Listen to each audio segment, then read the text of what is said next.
C'est à partir du XVIIIe siècle que l'élégance vestimentaire connaît son apogée. Ces portraits de femmes en sont un témoin. Fini les tenues strictes et la pudeur. Place à l'extravagance avec, par exemple, des perruques et des couronnes de fleurs qui les entourent. Et les illustres femmes de cette époque, comme la princesse de Lamballe ou l'iconique Marie-Antoinette, ne dérogent pas à la règle. On va passer, comme c'est souvent le cas, d'un opposé à un autre, c'est-à-dire de quelque chose qui était extrêmement rigide à la cour de Louis XIV. Il va avoir un effet de balancier et au fur et à mesure des règnes successifs de Louis XV et de Louis XVI, on va chercher plus de simplicité et donc l'élégance va en être profondément modifiée.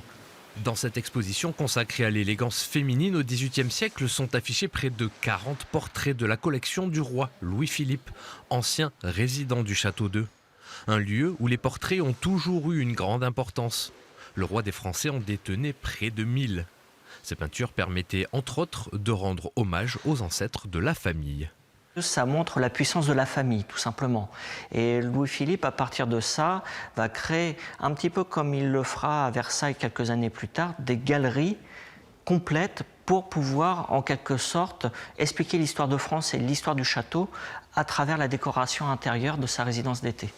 Grâce à cette exposition, le château-musée propose un voyage dans le temps, mais toujours avec élégance, histoire de nous rappeler qu'elle fait partie intégrante du savoir-vivre à la française.